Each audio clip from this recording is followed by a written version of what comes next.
ઓમ નમો નારાયણ. હું અરુણાબેન પી ગોસ્વામી સુરતથી તમારું સ્વાગત કરું છું અરુસ કિચનમાં.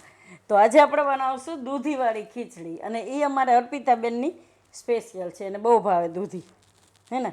તો એના માટે આપણે આ એક દૂધી લીધી છે, અને ખીચડી માટે આપણે અડધો કપ ખીચડીના ચોખા અને અડધો કપ મગની દાળ પીળી. તો તમે મગની ઓલી દાળે લઈ શકો, ફોતરાવાળી. અને બે આપણે ટમેટાં લીધા છે, થોડાક લીલા ધાણા, અને વઘાર માટે થોડોક લીમડો લીધો છે, લાલ મરચું 1 ચમચી, અને થોડીક હળદર, અને અડધી ચમચી ધાણા જીરું, 2 મરચાં લાલ નાના વઘાર માટે, અડધી ચમચી જીરું આખું વઘાર માટે, જીરું, અને આ મીઠું સ્વાદ પ્રમાણે, તેલ જોહે આપણે, અને પાણી જોહે આપણે. તો અરુસ કિચનના 80% વ્યૂઅર્સ એવા છે જેને ચેનલને સબસ્ક્રાઈબ નથી કરી, તો પ્લીઝ સબસ્ક્રાઈબ કરજો અને લાઈક કરજો. અને અમારે અર્પિતાબેન તીખું ખાય છે, તીખી ખીચડી ભાવે એને કા. તો આપણે આને કુકરમાં બનાવશું. ગેસ ચાલુ કરશું ને આમાં આપણે તેલ નાખીશું. તો 1 ચમચા જેટલું આપણે તેલ નાખીશું વઘાર માટે. ને તેલ ગરમ થાય ત્યાં સુધીમાં આપણે દૂધીને કાપી લેવું, છાલ કાઢીને. એટલે દૂધીને હંમેશા જ્યારે બનાવવાની હોય ને ત્યાં જ એને કાપવાની, એમ નહીં તો કાળી પડી જાય. તો આને આપણે સુધારી લેવું છાલ કાઢીને. તો આપણે દૂધીને આ રીતે કાપી લીધી છે, અને તેલ આપણું ગરમ થઈ ગયું છે. એમાં આપણે નાખીશું પહેલાં જીરું ને મરચાં ને લીમડો. તો આમાં લીમડાની અસર સુગંધ આવવાની. હવે આમાં દૂધી નાખી દઈશું,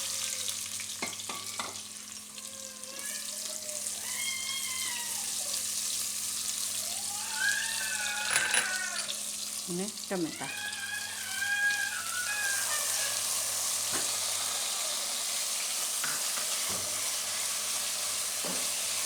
તો થોડીક વાર આને પાકવા દેવું, ત્યાં સુધીમાં આપણે ખીચડીને મિક્સ કરી બે અને ધોઈ નાખીશું આપણે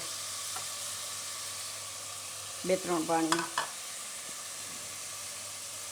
તો ખીચડી આપણે ધોઈ લીધી છે મિક્સ કરી.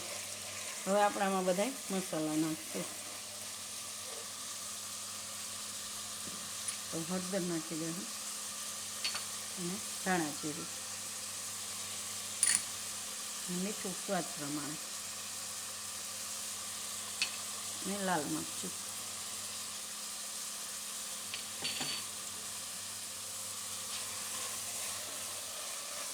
હવે આમાં આપણે આ ખીચડી ધોયેલી નાખીએ.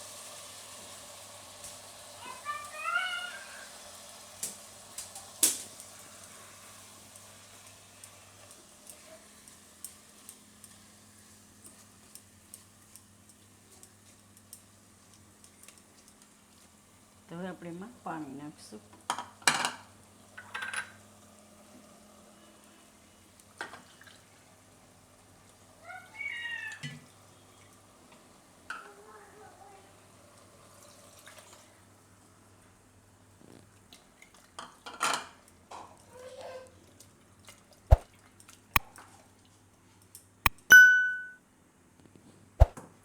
તો 1 કપ આપણે પહેલાં નાખ્યું, હવે પાછું નાખીશું આમાં 2, 3 અને 3.5. આટલું આપણે પાણી નાખવાનું, એટલે ખીચડી એકદમ સરસ ઢીલી થાય ને, ખાવાની મજા આવે એમ. આ રીતના એમાં આપણે ધાણા નાખી દઉં લીલા.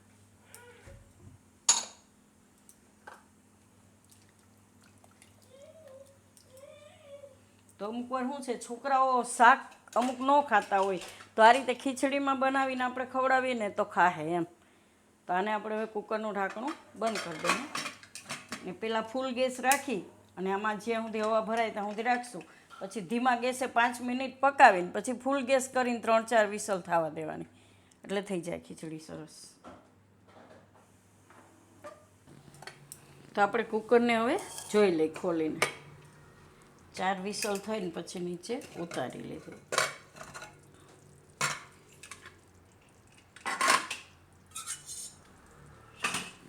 તો એકદમ સરસ ઢીલી ઢીલી ખીચડી છે.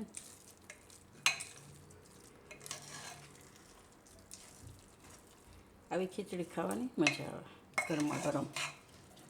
અર્પિતાને તો બહુ ભાવે એટલે ખીચડી ગમે એ શાકભાજી નાખીને ખીચડી બનાવી દઈને એટલે એને જ્યાં સુધી કુકર ખોલીને તો ગરમા ગરમ હોય તો એ જલ્દી એમ કે આપો એમ ઠરવાય માંડ દઈએ એને એવી ભાવે ખીચડી. એમાં આ દૂધીની ખીચડી તો બહુ કે દૂધીનું શાક એવું ભાવે એને.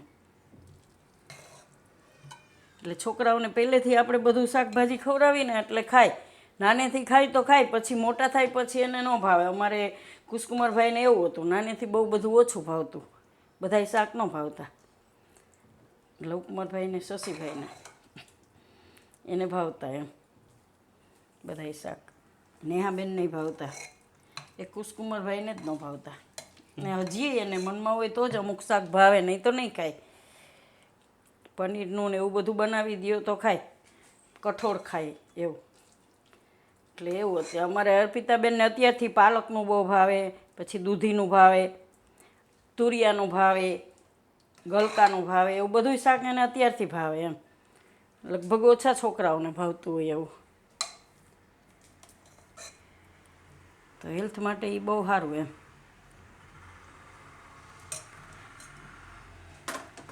તો તૈયાર છે આપણી દૂધીવાળી ખીચડી. તો જો તમને મારી આ રેસીપી પસંદ આવી હોય તો એને લાઇક કરજો, શેર કરજો અને મારી ચેનલને સબસ્ક્રાઈબ કરજો. અને બેલ આઇકન દબાવવાનું ના ભૂલતા. કમેન્ટ કરીને કહેજો કે તમને કેવી લાગી આ દૂધીવાળી ખીચડી.